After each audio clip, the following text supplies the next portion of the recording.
Hi, this is Lakhi Singh, the property fixer, here to fix you and help you grow your property and your business affairs to the next level.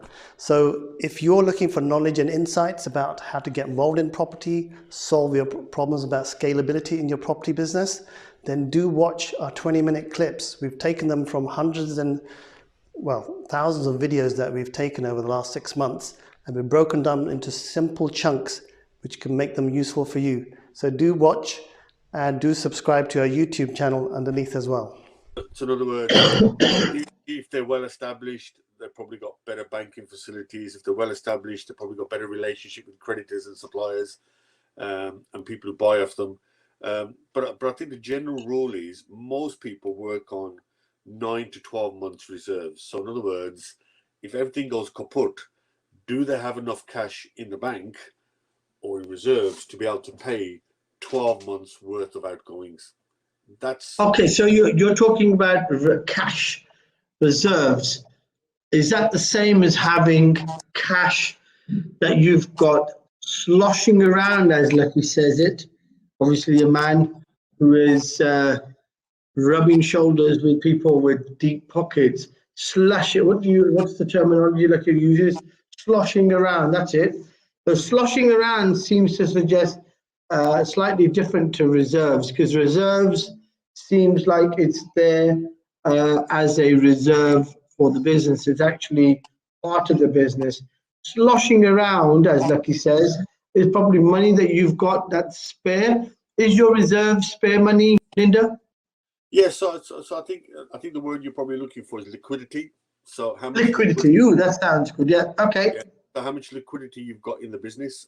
How quick can you translate some of those less liquid assets into liquidity? And property traditionally is one of the slowest ones to turn into liquid because of the process of selling, the process of the paperwork, the process of due diligence. So on a balance sheet, property and fixed assets tend to be the least liquid. Cash is obviously the most liquid. And I think, and we've talked about this in the past, I think you should do regular stress testing. I think you should regularly test your numbers, and you should stay as close as you can to the market to be able to spot the trends, to be able to spot people who are in trouble, so that if they owe you money, you need to make sure you get your money in. And as a rule of thumb, there should be more money coming in than going out. That's a good way. Okay, a very clever tip for everyone there. More money coming in, less going out. That's one rule for being cash fluent. Yes, sir, continue. And I think secondly, continue to have a dialogue with your banks on a regular basis, whether you're doing well or not. Reason being, if you have a relationship with your bank and there is a devaluation in the amount of money coming in other words, less money coming in, you're able to then turn on the tap almost with your bank manager to say, can we have a short-term overdraft, or for long-term we need excellent. But excellent. That requires long-term and very relationship. Yeah. Okay, so I think Lakhi Singh, do you have a relationship with your bank manager?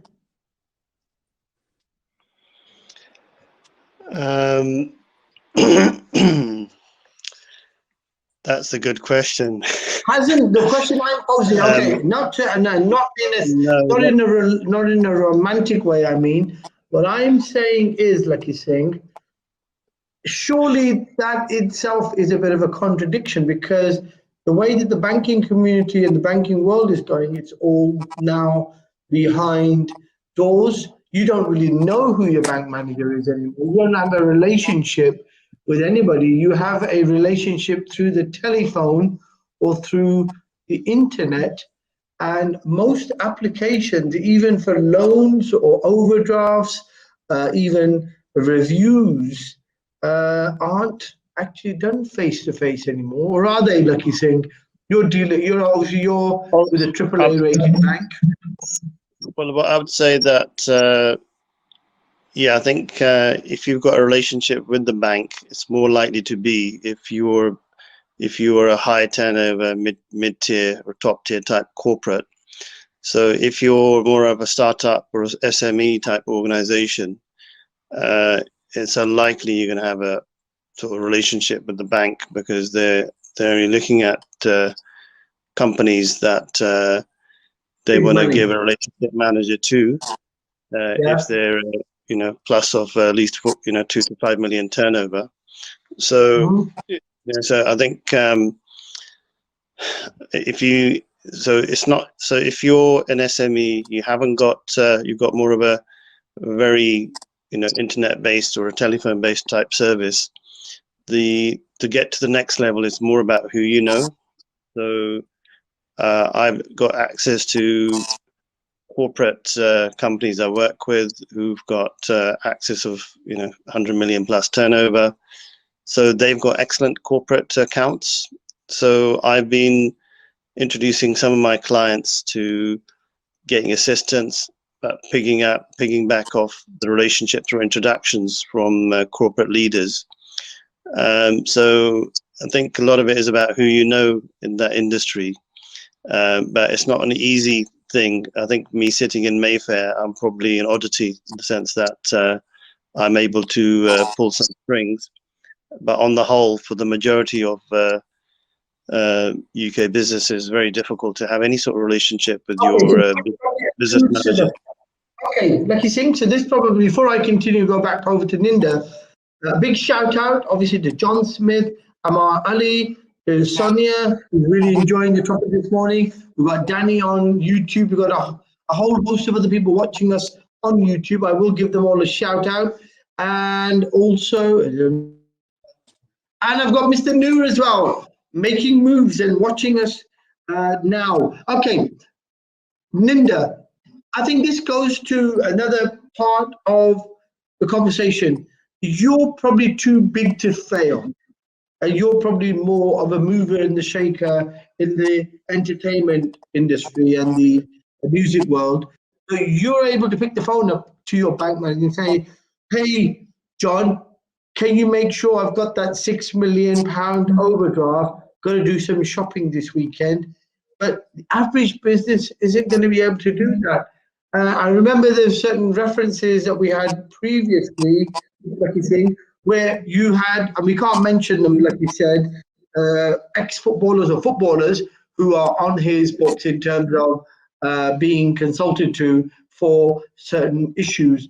And they were getting money thrown at them by the bank managers, and they weren't even asking for the overdrafts and the credit card facilities. So is this not really something that's going to happen at top tier level only? It's not SMEs that are going to have the pleasure of picking the phone up to their bank manager and asking him for a £6 million overdraft because they're going for a weekend shopping.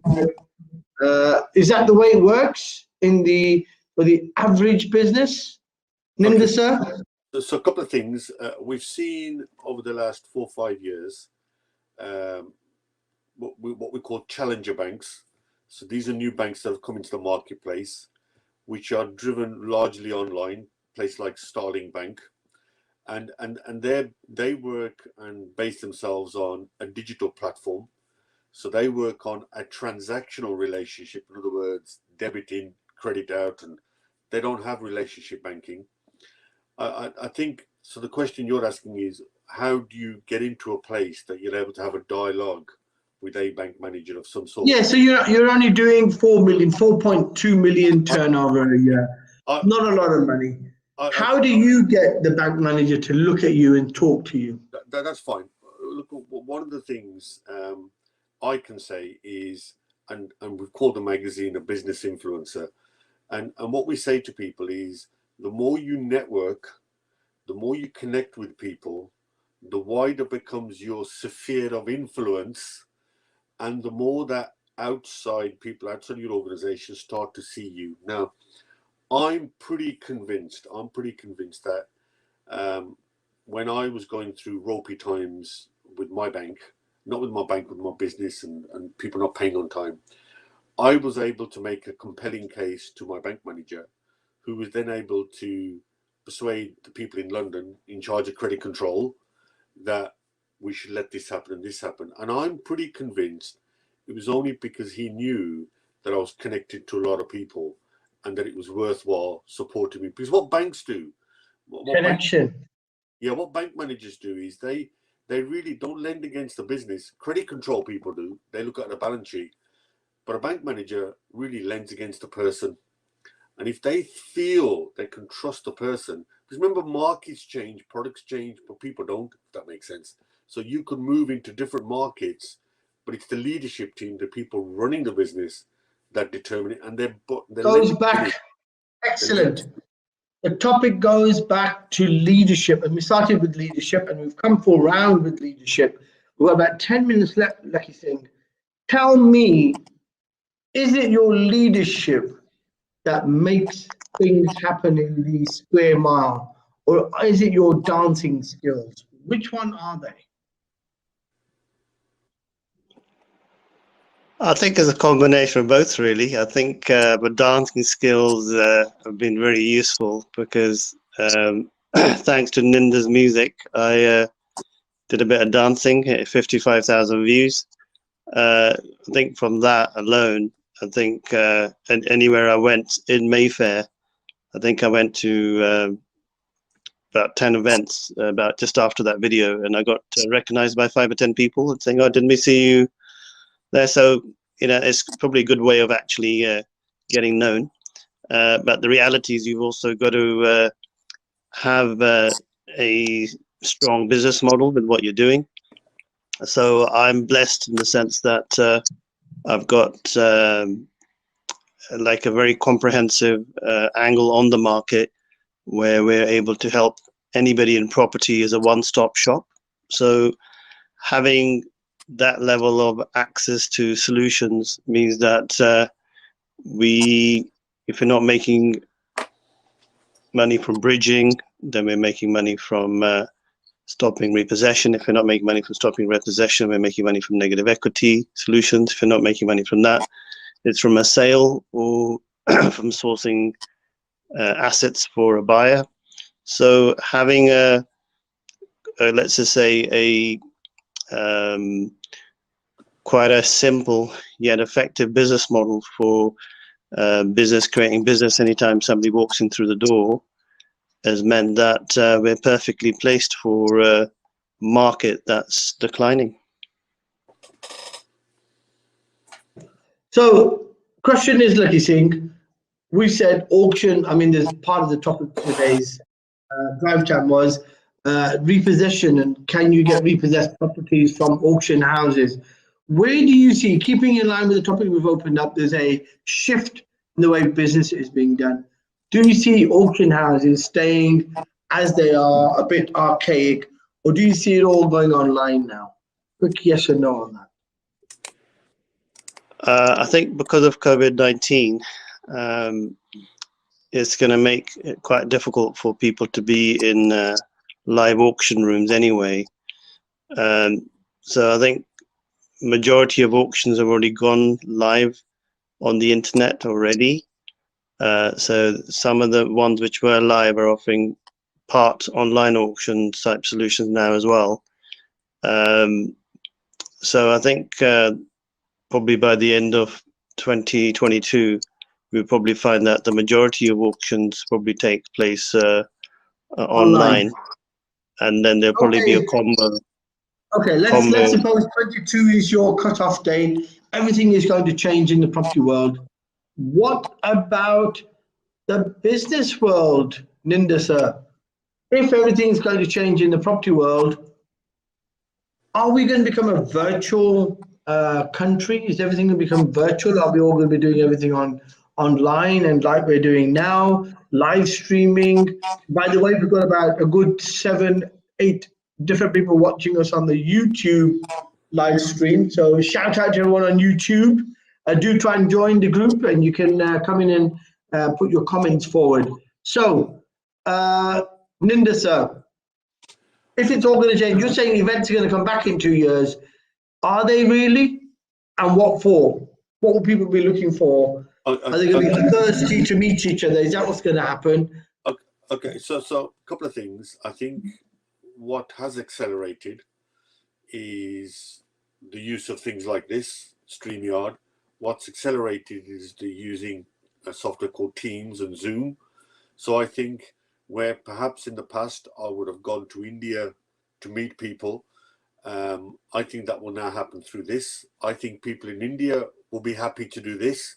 Whereas I think if a year ago you'd said to somebody in India or Africa or whatever, can I have a Zoom meeting with you? I think they would have said, pardon, what's one of them and what are we doing? So I think now we've accelerated that. I still think, example, if you're doing a big acquisition, you still need to meet the people. Because you're still buying culture. I think people still buy from people. I think we're social animals. So I think to a certain extent, I accept technology will have accelerated the move towards this. I think social media is now important. Every individual is now their own media company because they've got a camera. They can all start documenting their journeys for the world to see. So I think it's opened up those opportunities. But I think business has always been about people. It will always be about people. And I think we're just going to find a hybrid system. In other words, we're going to use the best of online, but we're still going to do what we've traditionally always done, which is meet people to do the ultimate. Okay, it's very interesting. So people have got their own music and their own channels. Lakhi Singh, do you see yourself a bit as an Arnold Schwarzenegger, get down, doing all that? Are you an Arnold Schwarzenegger in your own right with your camera, or are you more on the other side of the camera, sort of creating movies? Which way are you? Where do you see yourself? Last 5 minutes. Yeah, I actually see myself probably being a lot more in the camera. I always wanted to be like some sort of a Bollywood actor or something.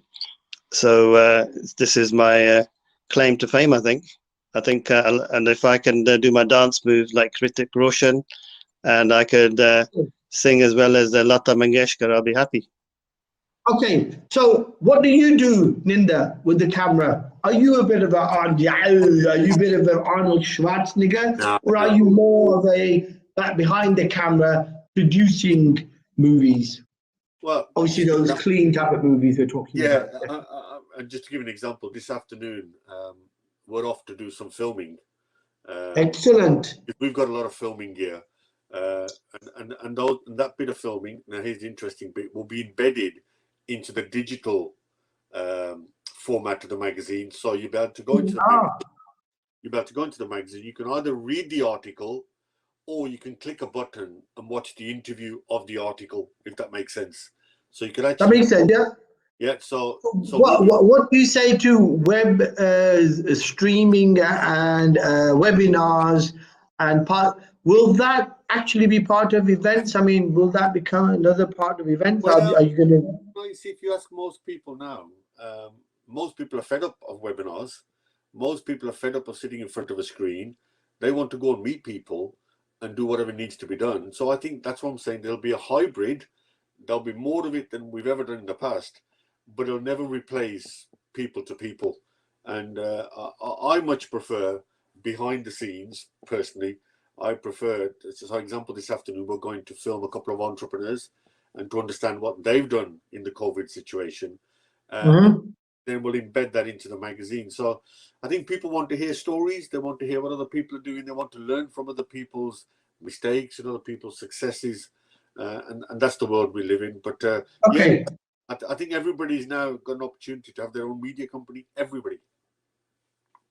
Okay, so there's going to be there's lots of things happening. I think Neil Sohan talks about relationship managers and all that and says, well, normally they're just looking at your asset value. They're not looking at the equity. They're looking at your individual ability to manage your business and keep on top of your debt, which is another way of saying they invest, or bank managers look at you. They've looked at your ability to manage your business and see how well you are in maintaining your payments, etc., etc. Danny on YouTube says, yeah, the landscape is changing quite fast.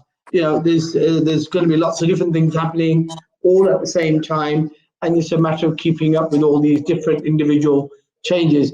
I think there's a lot of lots of interesting things. I do agree with the conversation that we've had today. We've got technology, the way money will transact, the way the relationships with people, so your clients, your customers, with the banks, the way money will actually flow. Will there be physical money anymore? Will it become electronic? Will it all become e-based? What is going to happen and how it's going to happen, I think, is going to take shape in the next 3 years.